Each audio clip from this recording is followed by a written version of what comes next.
È la 22esima giornata del campionato regionale Under 16, l'ultima del girone C. Il Real Catania ospita la Libertas Rari Nantes. Un cordiale saluto amici della Wii Sport e ben trovati con le nostre telecamere. È l'ultima sfida casalinga per i ragazzi di mister Gianluca Serafino, che hanno dominato il campionato e si trovano in prima posizione di classifica con 45 punti conquistati, frutto delle 14 vittorie, dei 3 pareggi e delle 2 sconfitte ottenute da loro. L'ultima occasione per festeggiare al meglio e per coronare gli sforzi e i sacrifici fatti in un'intera stagione. Siamo quasi pronti per iniziare con il fin di questa sfida, che parte in questo momento con i padroni di casa che gestiscono il primo pallone e che si renderanno subito pericolosi al 7° minuto di gioco con questa azione lungo l'out di sinistra, con il pallone che viene messo dentro e con l'immediato vantaggio grazie alla firma di Cristian Mauro, che si trova al posto giusto al momento giusto, arriva su questo pallone e con il sinistro lo mette in rete. E 1-0 Real Catania, che è partita fortissima e che va vicino al gol del raddoppio al 10° minuto, con Panarello che si ritrova il pallone sul sinistro, ma la sfera va a schiantarsi sulla traversa. Non ci sta la Libertas, che dall'altro lato prova a rispondere con questo tentativo da lontano del vice capitano Montineri, che, complice l'incertezza di Di Mare, mette in rete il pallone per il risultato dell'1-1, il primo gol in campionato per Montineri, che vale il pareggio per la Libertas, che adesso spinge e troverebbe anche il gol del ribaltone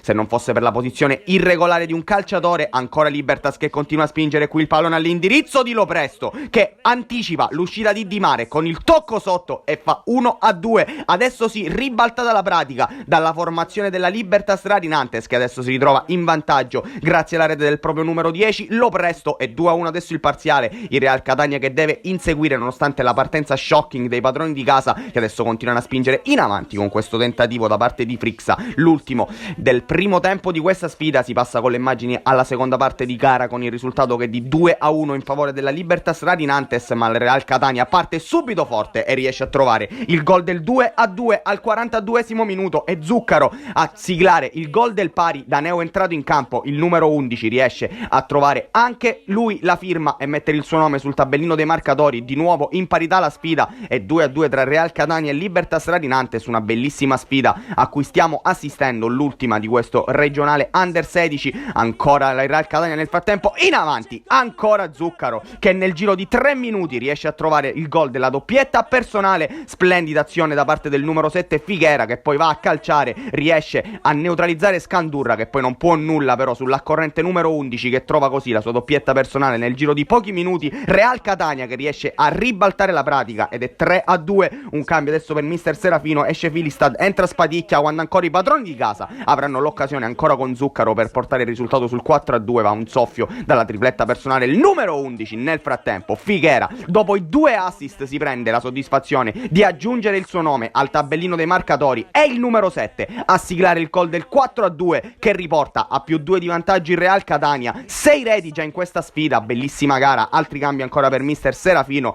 quando ancora i padroni di casa provano ad andare in avanti per chiudere definitivamente la gara. Qui il pallone ancora all'indirizzo di Zuccaro, che rientra sul sinistro e calcia. Questa volta sì, è hat-trick del numero 11, che si porterà il pallone a casa. Tripletta personale per Zuccaro ed è 5-2. Real Catania che adesso praticamente mette la parola fine a questo incontro, quando siamo al minuto 61 di gara. È 5-2 e sono 3 i gol di vantaggio dei padroni di casa. La Libertas ci prova dall'altro lato con questo tentativo che non va a buon fine. Real Catania ritorna in avanti con Spaticchia, che mette dietro all'indirizzo dell'accorrente Mauro, che trova anche lui il gol, quello che vale il 6-2. Anche il numero 10 sul tabellino dei marcatori. Real Catania 6, Libertas Nantes 2. Quando siamo praticamente alla fine della gara, non resta che festeggiare per i ragazzi del Real Catania, che vincono il campionato regionale Under 16. E allora noi vi lasciamo con le immagini all'intervista del dopo partita.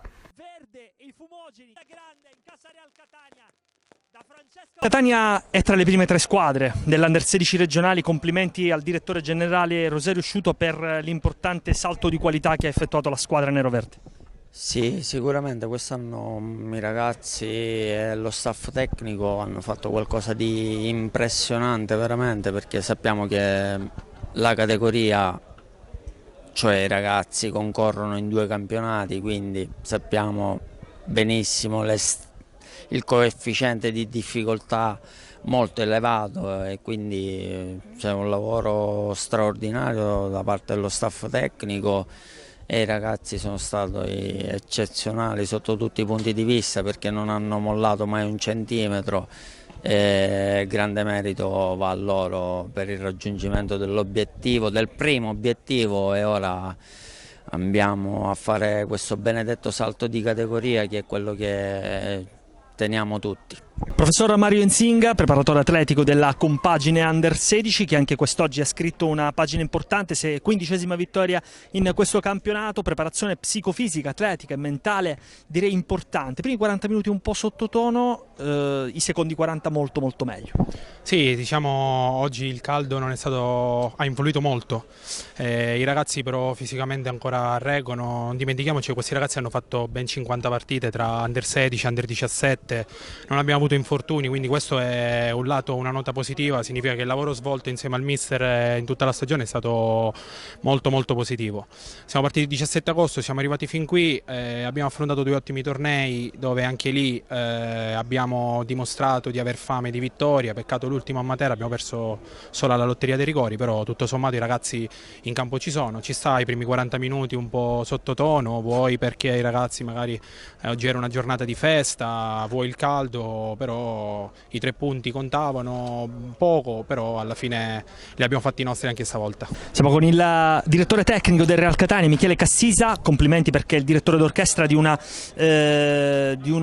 sinfonia, direi bene, musicale. Real Catania a questo punto è una realtà anche a livello regionale, bisogna fare i complimenti. Sì, grazie intanto per i complimenti. Sì, quest'anno con il presidente Massimo Ruisi abbiamo scelto insieme gli allenatori che dovevano quest'anno allenare i ragazzi del settore giovanile. Abbiamo fatto le scelte giuste, ma non perché sono arrivati i risultati sono una conseguenza, perché prima di tutto abbiamo trovato dei ragazzi e degli uomini veramente, e poi dei bravi tecnici. Infatti Taormina nei playoff è secondo nel suo girone e domenica inizia a fare il primo playoff. Io con l'Under 17 sono arrivato primo e andiamo a fare domenica i playoff. Mister Serafino con il preparatore Nzinga sono arrivati i primi in un campionato molto difficile, sperimentale, regionale, e questa è la cosa più bella che poteva accadere. Mister Serafino, è sicuramente glorioso poter commentare anche questo 6-2, ma ancora più importante commentare un campionato che ha visto il Real Catania addirittura imporsi 15 volte su 20, soltanto 2 battute d'arresto. Ecco, ma ti aspettavi questa stagione così maiuscola, così importante, così altisonante? Questi ragazzi tra l'altro fronteggiare anche più di 40 partite dinanzi anche avversari che chiaramente poi aspettavano il Real Catania con la voglia anche di batterla.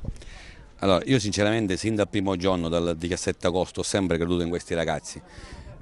Sono stato io il primo a credere, poi piano piano, e i ragazzi insieme a me, poi piano piano abbiamo avuto la fiducia di tutti, del presidente, del direttore sportivo, del direttore generale, del direttore tecnico, dei genitori, perché piano piano arrivavano sempre le vittorie che magari davano fiducia e ci davano protagonisti del girone.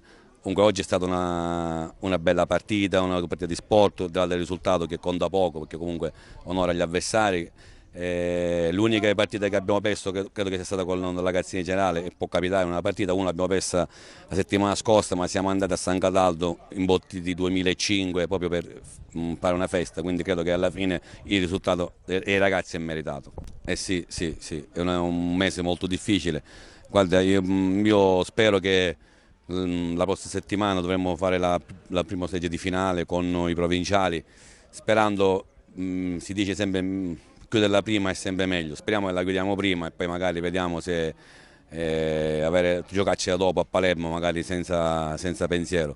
Però permettimi di dedicare tutta questa stagione a una persona importante che oggi purtroppo non c'è, e a me è stata una giornata pesante per me perché l'assenza del nostro grande presidente si è sentita e ci è mancata, quindi dedico questa grande vittoria, questo successo dei ragazzi a lui. Assolutamente, diciamo che lo salutiamo assolutamente affettuosamente al presidente Massimo Ruisi. L'ultima domanda da conoscitore di calcio: terzo tempo e il calcetto, cosa possono significare un triangolare come coefficiente di difficoltà? È un triangolare estremamente valido. Sì, loro sappiamo che Palermo ha un tasso tecnico più elevato rispetto a noi, però sai, le partite non sempre, le finali vincono chi sono avvantaggiati, molte volte non è così. Noi abbiamo il dovere e l'obbligo di giocarci la partita fino alla fine, e poi alla fine si parte sempre da 0-0, alla fine tireremo le somme e vedremo cosa riusciamo a prendere. Grazie mister.